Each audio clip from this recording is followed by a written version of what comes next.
الحمد لله الذي أرسل رسوله بالهدى ودين الحق ليظهره على الدين كله وكفى بالله شهيدا أشهد أن لا إله إلا الله وأشهد أن محمدا عبده ورسوله لا نبي بعد أما بعد قال الله تعالى في القرآن الكريم أعوذ بالله من الشيطان الرجيم بسم الله الرحمن الرحيم يا أيها الذين آمنوا كتب عليكم الصيام كما كتب على الذين من قبلكم لعلكم تتقون وقال النبي صلى الله عليه وسلم كم من صائم ليس من صوم إلا الجوع والعطش صدق الله العظيم وصدق الرسول النبي الحبيب الكريم ونحن على ذلك من الشاهدين والشاكرين والحمد لله رب العالمين.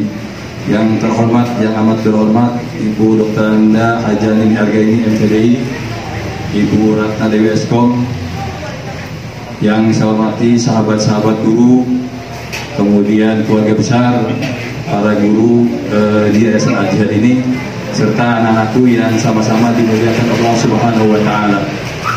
Pertama-tama, marilah sama-sama kita panjatkan puji dan syukur kepada Allah Subhanahu wa Ta'ala karena berkat rahmat, taufik, hidayah serta inayah dan nikmat yang Allah karuniakan pada kita semua. Alhamdulillah, di kesempatan ini kita bisa bersilaturahim, bisa berdoa bersama, bisa berkumpul untuk berbuka puasa di Yayasan Al-Jihad ini.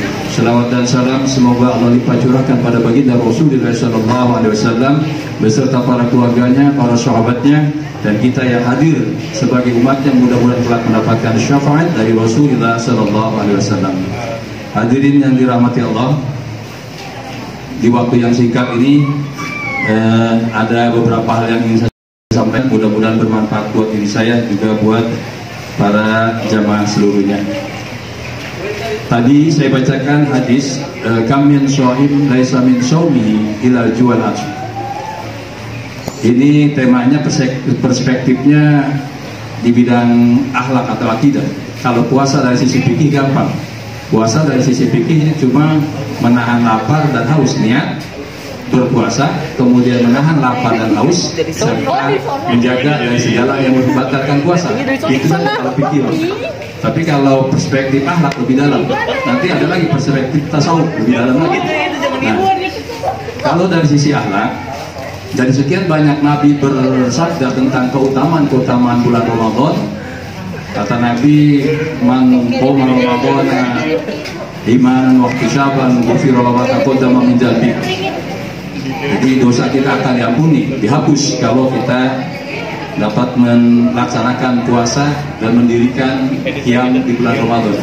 Tapi di sisi lain Nabi Muhammad mewanti-wanti, kam min shaim laisa min syamil ju'al atsh. Berapa banyak orang yang puasa tapi hanya dapat lapar dan haus, tidak dapat nilai apa-apa. Ini perspektifnya akhlak ya, atau akidah. Jadi kalau kita ulangan mah barangkali hadis ini, puasa ini nilainya itu multiple choice, pilihan berganda. Kalau betul semua 100, kalau semua salah semua 0. Jadi ini modelnya model pilihan berganda. Tapi kalau betul dilipat gandakan oleh Allah sampai 70 kali lipat bahkan lebih. Itu terserah Allah, karena Allah yang menentukan pahala puasa. Jadi ini kita harus waspada, karena kita puasa itu bentuknya ibarat orang ujian, bentuknya multiple choice, pilihan berganda.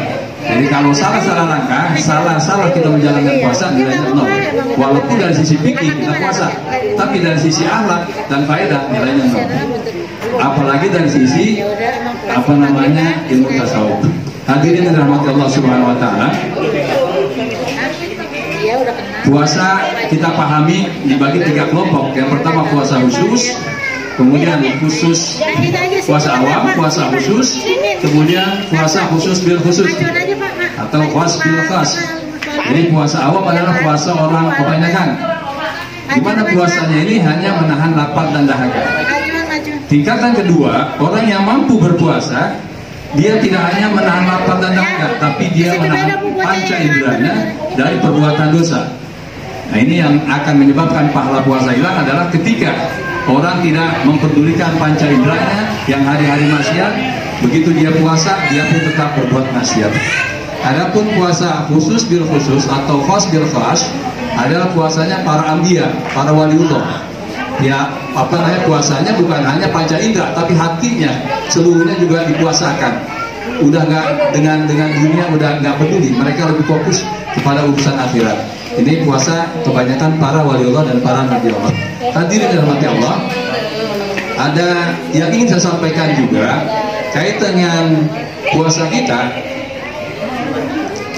Dari hadis yang tadi saya sampaikan, kita harus waspada. Jangan sampai energi yang kita gunakan ini, jangan sampai energi yang kita gunakan untuk puasa, energi yang kita gunakan untuk beribadah kepada Allah Subhanahu wa Ta'ala, karena kita bisa datang ke sini karena punya energi. Kalau kita nggak makan 3 hari, insya Allah nggak sampai ke sini. Nah, itu semua sampai ke sini karena ada energi. Nah, kemudian bagaimana supaya puasa kita ini diterima oleh Allah? Maka energi yang kita gunakan untuk berdoa, untuk beristighfar, untuk puasa dan sebagainya, jangan sampai tercemar dari benda-benda haram. Nah, benda-benda haram menurut fikih itu ada 3. 1, saya singkat saja ini karena waktunya singkat. Yang pertama disebabkan karena zatnya. Zat barang itu memang haram. Contoh, babi, darah itu zatnya haram. Diapain juga tetap haram karena zatnya memang haram. Yang kedua, cara memperolehnya. Ayam halal, tapi kalau didapatkan hasil mencuri, maka ayam itu statusnya menjadi haram. Sekarang tidak, ayam saya tidak mencuri, ayam itu hasil membeli, tapi duitnya hasil mencuri, tetap haram. Jadi ayamnya suci zatnya, tapi hasilnya dibeli dengan hasil barang boleh mencuri, boleh berdusta dan sebagainya, maka status ayam itu menjadi haram. Nah, kemudian haram karena cara memproses, cara mengolahnya. Ayam itu suci, aslinya memang zatnya suci, duitnya boleh hasil usaha, suci. Tapi cara memprosesnya bukan disembelih, dipukul ayam itu sampai mati, maka status ayam itu menjadi haram. Nah, jadi makanan dan minuman itu bisa dikelompokkan 3 nih. Haram karena zatnya memang haram, haram karena cara memperolehnya, haram karena cara mengolahnya. Nah, oleh karena itu ada pepatah, ada ulama mengatakan kullu lahmin nabata min haramin fannaru awwalabi. Setiap daging yang tumbuh dari barang yang haram, maka itulah menjadi target api neraka.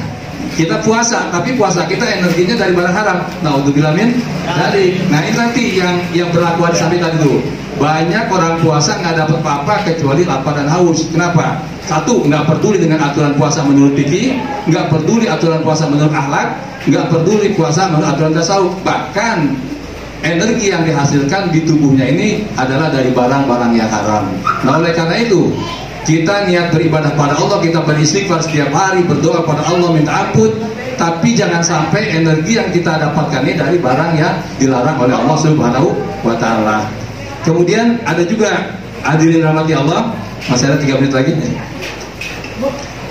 Hadirin rahmati Allah, ada lagi yang harus kita waspadai. Contoh, kalau kita punya kekayaan banyak, kita punya hasil banyak, dalam Islam itu ada namanya zakat mal, zakat harta. Sedekah sunnah, infak sunnah, tapi zakat mal wajib.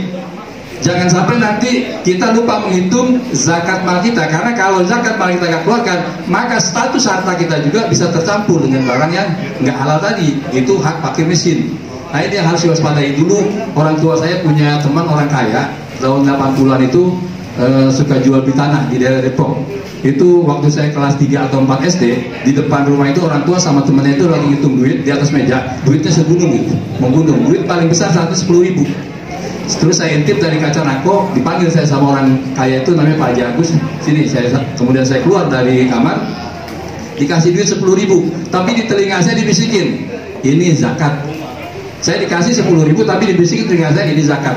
Jadi saya kebayang-bayang sekarang, mungkin maksudnya Pak Haji itu ngasih saya, dia zakat, dia ngasih orang tapi dia niatkan zakat. Mungkin sampai rumah tidak tulis zakat mal saya yang udah saya keluarkan 10.000 tanggal ini. Mungkin tanggal sekian, setahun itu yang udah keluar berapa, yang belum keluarkan berapa. Jadi saya pikir gitu, dia mendidik saya seperti itu. Jadi kapan saja kita keluarkan zakat, tinggal kita hitung. Setelah setahun kita kalkulasikan, kalau zakat harta saya 1 juta, yang udah saya keluarkan 500.000, maka di bulan Ramadan ini akan saya keluarkan 500.000. Maka terbebaslah harta saya dari tercampur dari barang-barang haram. Barangkali ini harus kita waspadai, karena kalau zakat kita pastilah kita ngeluarin, tapi zakat harta mungkin harus kita hitung-hitung lagi, biar harta kita nggak tercemar. Ini saja yang dapat saya sampaikan, lebih kurangnya mohon maaf. Wassalamualaikum warahmatullahi wabarakatuh. warahmatullahi wabarakatuh. Terima kasih. Terima kasih Bapak Ustaz Muslim yang sudah menyampaikan ilmu kepada kita dan sekaligus mengingatkan kita mengenai banyak hal. Mudah-mudahan puasa kita intinya pada hari ini dan hari-hari sebelumnya yang akan datang dikabulkan oleh Allah Subhanahu wa taala, dan yang belum nanti kita akan menjadikan puasa kita menjadi lebih baik lagi. Kita tutup dengan doa, kita berdoa kepada Allah Subhanahu wa taala. Mudah-mudahan semua yang kita laksanakan, semua yang kita kerjakan dalam lindungan Allah Subhanahu wa taala. Kita berdoa. Astaghfirullahaladzim, astaghfirullahaladzim, lakal hamdu ya Allah ya ma'budullah, wa salli wa sallim ala sayyidina Muhammadin bil awwalin wal akhirin, wa barik wa sallim wa radiyallahu ta'ala an kulli sahabati rasulillahi ajma'in, amin. Bismillahirrahmanirrahim. Alhamdulillah rabbil alamin, hamdan asy-syakirin, hamdan na'imin, حمدا يوافي نعمه ويكافئ مزيدا. يا ربنا لك الحمد كما ينبغي لجلال وجهك الكريم ولعظيم سلطانك. اللهم صل على سيدنا محمد وعلى آل سيدنا محمد. اللهم اغفر لنا ذنوبنا ولوالدينا وارحمنا وارحمهما كما ربيانا صغرا. اللهم يا غني يا حميد يا مبدي يا معيد يا مبدي يا معيد يا رحيم يا ودود يا فعال لما يريد. أغننا بهلالك عن حرامك وبفضلك عمن سواك. اللهم ربنا تقبل منا صلاتنا وصيامنا وقيامنا وركوعنا وسجودنا وتعبدنا وتكسرنا يا الله يا أرحم الراحمين. اللهم إنا نسألك رضاك والجنة ونعوذ بك من سخطك والنار. اللهم إنا نسألك رضاك والجنة ونعوذ بك من سخطك والنار. اللهم إنا نسألك رضاك والجنة ونعوذ بك من سخطك والنار. اللهم إنك عفو كريم تحب العفو فاعف عنا. اللهم إنك عفو كريم تحب العفو فاعف عنا. اللهم إنك عفو كريم تحب العفو فاعف عنا. اللهم أنزل رحمة وشفاء ومغفرة علينا على القبور، خصوصا المرحوم Bapak Haji Lian bin Ahmad bin Bapak Haji Jaini bin Abu Nusan almarhum Mahajana binti Bapak Haji Nusan almarhum min Magiwi Hasan Aliyun kulum ajmain. Allahumma ighfir lahu warhamhu wa'afi wa'fu anhu. Allahumma ighfir lahu warhamhu wa'afi wa'fu anhu. Allahumma ighfir lahum warhamhum wa'afi wa'fu anhum.